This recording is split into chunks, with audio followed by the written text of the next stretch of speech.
அரசியல் விமர்சகர் திரு செந்தில்வேல் இணைந்திருக்கிறார். சார் வணக்கம்.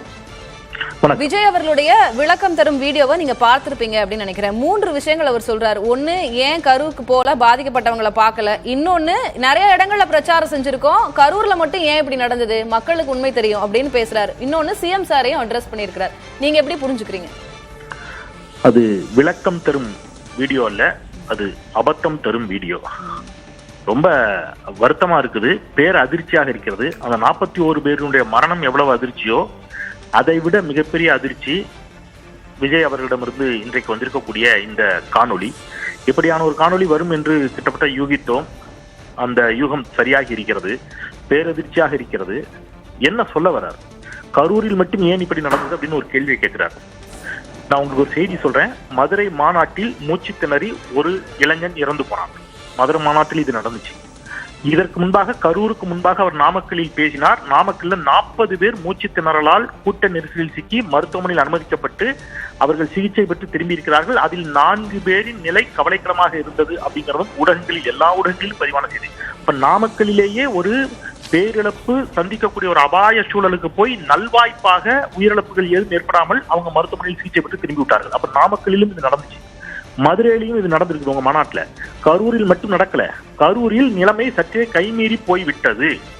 இப்ப இது யார் காரணம் என்பதெல்லாம் நீதி விசாரணை செய்து முடிவு வரட்டும். நீங்க முதல்ல குறைந்தபட்சம் பொறுப்பேற்று வருத்தம் தெரிவிக்க வேண்டாமா திரு விஜய் சார்? நீங்க உங்களுடைய தொண்டர்கள் இல்லையா, நீங்க ஆர்கனைஸ் பண்ண கூட்டம் இல்லையா, உங்களை நோக்கி கேட்கப்படும் கேள்விகளுக்கு கூட நீங்க பதில் சொல்ல வேண்டாம். குறைந்தபட்சம் நான் பொறுப்பேற்று, முதலில் நான் பொறுப்பேற்றுக் கொள்கிறேன்.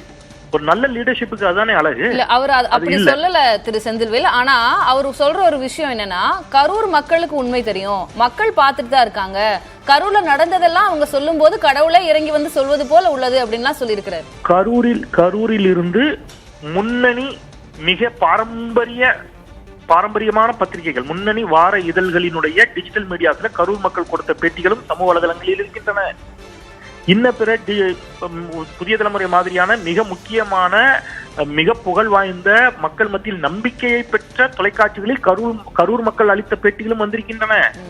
எல்லாமே இருக்குது. அதுல என்ன சொல்றாங்க? அந்த விபத்து எப்படி நடந்துச்சு, கூட்ட நெரிசல் காரணம், அவர் 2 மணி 12 மணிக்கு வரேன்னு சொல்லிட்டு 7 மணிக்கு வந்ததுனால மூச்சு திணறல், தண்ணீர் இல்ல, டீஹைட்ரேட் ஆயிடுச்சு, இது எல்லாத்தையும் சொல்றாங்க. இதெல்லாம் நீதி விசாரணை நடக்கட்டும், அதெல்லாம் நம்ம நிறைய பேசிட்டோம். என்னுடைய கேள்வி, நீங்க இன்னைக்கு என்ன மாதிரி சினிமாவுல ஒரு டயலாக் பேசுற மாதிரி ஒரு அரசியல் வாழ்வுல டயலாக் பேசுறது சரிங்களா?